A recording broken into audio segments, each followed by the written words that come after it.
तो कहानी की शुरुआत में 3 दोस्तों को दिखाया जाता है, एरिका, टोरी और ब्रिट्स। ये तीनों छुट्टियां मनाने लेक हाउस पे आई है, जो कि टोरी के ग्रैंड पेरेंट्स का है। इस वीकेंड तक टोरी के ग्रैंड पेरेंट्स यहाँ नहीं आएंगे, इसलिए पूरे हफ्ते यहाँ गर्ल्स पार्टी चलेगी। तो ट्रिप का पहला दिन अभी तक तो काफी अच्छा जा रहा था। टोरी ने ब्रिट्स को वार्न किया कि नदी में जेलीफिश भी है, लेकिन ब्रिट्स को इस बात से कोई फर्क नहीं पड़ा और वो ट्यूब पे बैठ गई। एरिका को ब्रिट्स की चिंता हो रही थी, जबकि टोरी बोट को और तेज भगाई जा रही थी। और जब ब्रिट्स ट्यूब से गिर गई तो टोरी हंस रही थी। फिर उन्होंने ब्रिट्स को नदी से बाहर निकाला। वो तो शुक्र है कि उसे जेलीफिश ने नहीं खाया। रात में टोरी और ब्रिट्स के दिमाग में एक प्रैंक चल रहा था, वो भी एरिका के लिए। इस गेम को शुरू करने से पहले दोनों ने एरिका को अपने रूम में जाके पजामा पहन के आने के लिए कहा।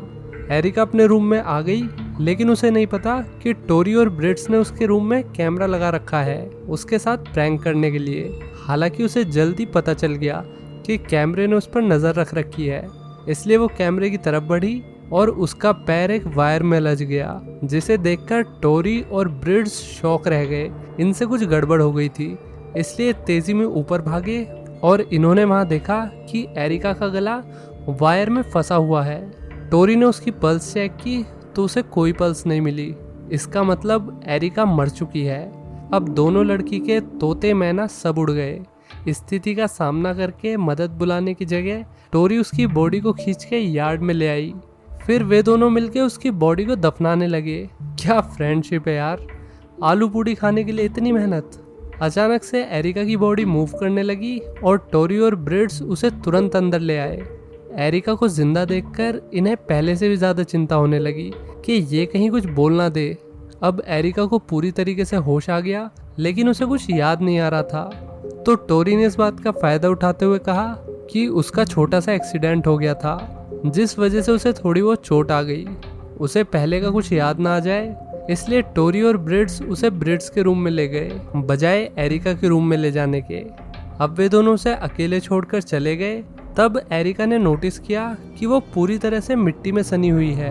तब उसे अच्छे से याद आ गया कि कैसे दोनों लड़की उसे जिंदा दफनाने के लिए बाहर यार्ड में ले गई थी। इसी बीच टोरी और ब्रिट्स की नीचे बहस हो रही थी कि आगे क्या करना चाहिए।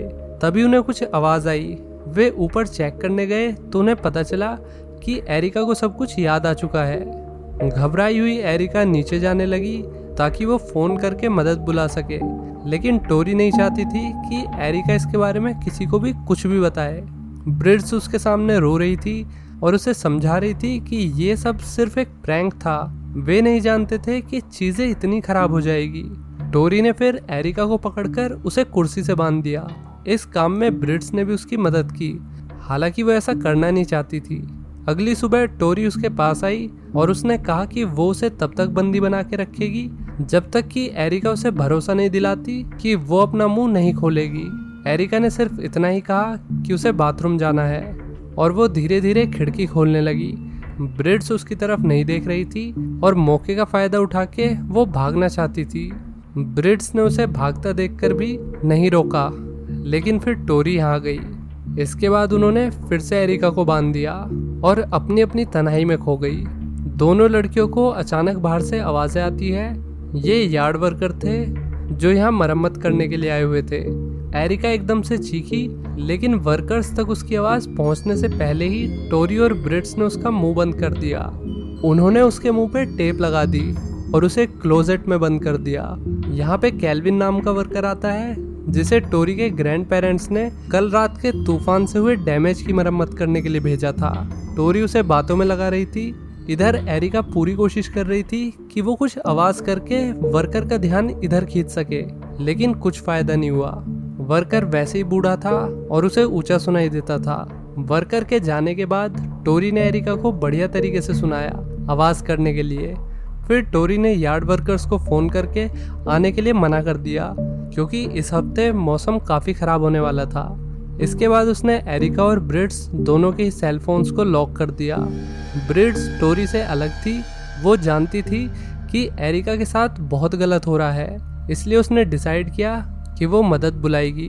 पर टोरी ने सेल फोन तो छुपा ही दिया था, साथ ही उसने लैंडलाइन की भी वायर काट दी थी। गुस्से में ब्रिट्स टोरी के पास जाती है और उससे कहती है कि वे जो कुछ एरिका के साथ कर रहे हैं वो गलत है और उन्हें ऐसा नहीं करना चाहिए।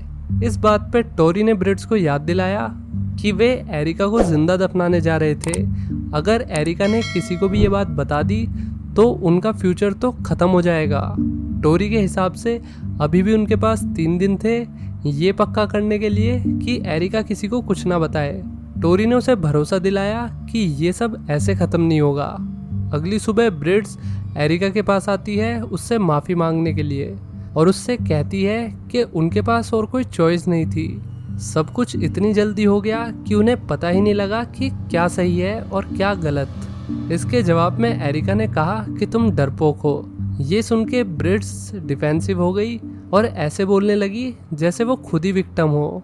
इससे हमें ये पता चल रहा है कि ब्रिट्स ने एक साइड चुन ली है और वो है टोरी की साइड। ब्रिट्स फिर यहाँ से अपने रूम में चली गई और बिस्तर पर लेट के रोने लगी, जबकि टोरी अपने ग्रैंडफादर की राइफल निकाल रही थी। फाइनली एरिका अकेली थी और वो एक छोटे से ब्लेड से खुद को फ्री करने की कोशिश करने लगी, लेकिन गलती से वो ब्लेड उसके हाथ से छूट गया। वो उसे उठा नहीं सकती थी तो उसे दूसरा आइडिया आया। वो धीरे धीरे पास वाले दरवाजे तक पहुंची और उसे अपने मुंह से खोलती है। फिर उसने खुद को पीछे गिरा लिया और चेयर टूट गई।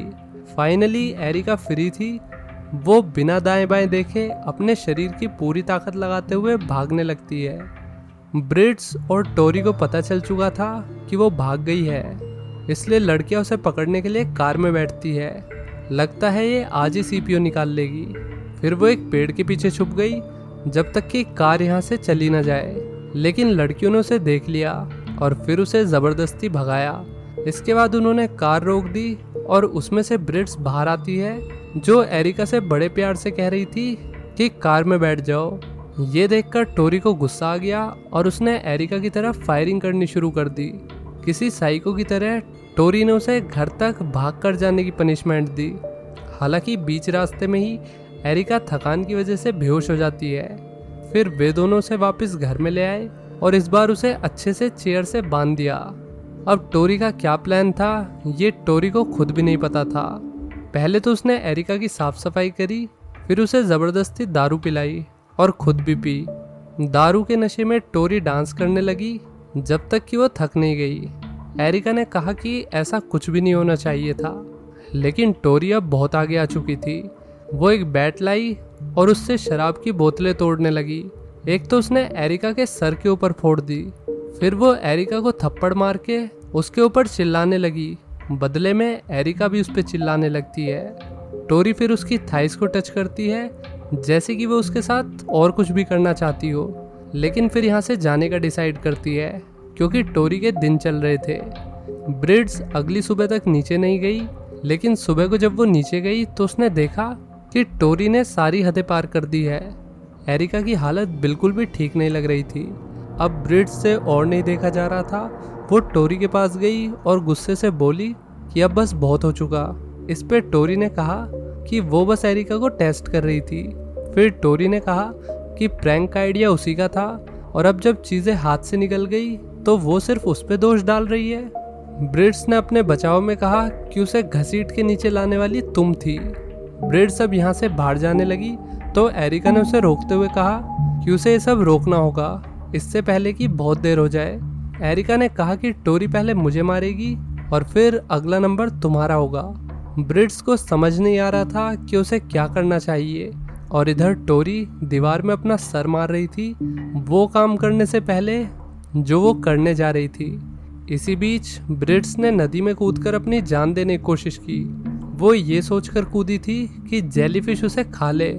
इधर टोरी नीचे आई और एक टॉर्च लाइट से एरिका को बार बार सर में मारने लगी, ये सोचकर कि एरिका सब कुछ भूल जाए। दूसरी तरफ ब्रिट्स पानी से बाहर आ गई। अब ब्रिट्स को जिंदगी ने दूसरा मौका दिया था तो उसने सोचा कि इसे वेस्ट ना किया जाए। वो अंदर पहुंचते ही टोरी पर कूद पड़ी। ब्रिट्स ने उसके घुटने पर बोतल फोड़ दी जिससे टोरी कांच वाली जगह जा गिरी। ब्रिट्स टोरी को मारने वाली थी, इसलिए टोरी ने आखिरी बार ब्रिट्स को कन्विंस करने की कोशिश की कि उन्हें साथ में मिलकर काम करना चाहिए क्योंकि उनके पास केवल आज की रात थी। कल सुबह उसके ग्रैंड पेरेंट्स यहाँ पर आ जाएंगे। अब ब्रिट्स को भी लगा कि वो टोरी को मार के क्या करेगी, इसलिए वापस से वो टोरी की टीम में हो जाती है। अब रात में वे लोग कुछ ऐसा ढूंढने लगे जिससे उन्हें यकीन हो जाए कि एरिका किसी को कुछ नहीं बताएगी। टोरी ने उसका फ़ोन चेक किया ताकि उसे ब्लैकमेल करने के लिए कुछ मिल जाए, लेकिन कुछ नहीं मिला। फिर टोरी एरिका की उंगलियां तोड़ने लगी। उसने एरिका को उन्हें कन्विंस करने का आखिरी मौका दिया कि वो किसी को कुछ नहीं बताएगी, लेकिन एरिका का कुछ भी कहा हुआ कन्विंसिंग नहीं था। फिर उन्होंने उसकी चेयर नीचे गिरा दी और उसके मुंह पे कपड़ा रख के उस पे पानी गिराने लगी। इस बीच वो एरिका से सेम क्वेश्चन पूछ रही थी कि क्या वो किसी को कुछ बताएगी या नहीं। अगली बार जब एरिका बोली तो उसने ब्रिट्स को खुद उसकी फिंगर तोड़ने के लिए कहा, क्योंकि अब एरिका को किसी भी बात की परवाह नहीं थी। ये सुनकर ब्रिट्स ने उसकी एक और उंगली तोड़ दी और वे उसके मुंह पे पानी गेरते रहे। अगली बार जब उन्होंने पूछा कि क्या वो किसी को कुछ बताएगी तो एरिका ने कहा हाँ। उसे देखकर ऐसा लग रहा था जैसे उसने जीने की इच्छा छोड़ दी है। अब साइको टोरी उसे शराब पिलाने लगी और फिर अजीब अजीब हरकतें करने लगी, जैसे कि लाइटर जला के उसके मुंह के आगे रखना। तभी एरिका ने मुंह में से शराब बाहर निकाली और आग के कांटेक्ट में आते ही अल्कोहल ने आग लगा दी, जिससे फायर अलार्म ऑटोमेटिकली एक्टिवेट हो गया। अब कुछ ही देर में यहाँ फायर ब्रिगेड पहुँचने वाली थी। खुद को बचाने के लिए शायद बहुत देर हो चुकी, इसलिए टोरी और ब्रिट्स एरिका को बोट पे ले जाने लगे। तभी उन्हें बाहर किसी कार की आवाज़ आई और वे दोनों तुरंत छुप गई। दरअसल ये वही वर्कर था जो पहले आया था, कैल्विन। ये अपने साथी के साथ यहाँ घर को लूटने आया था। एरिका को बंधा देखकर उसने उससे पूछा कि उसके साथ ये किसने किया है। एरिका उससे यही कह रही थी कि मुझे जान से मार दो। कैल्विन ने अपने साथी से कहा कि ऊपर जाके सेफ को ढूंढो। कैल्विन ने अगेन एरिका से पूछा कि उसके साथ ये सब कैसे हुआ, तो एरिका ने कहा कि उसने उसकी दोस्तों को मिस कर दिया है।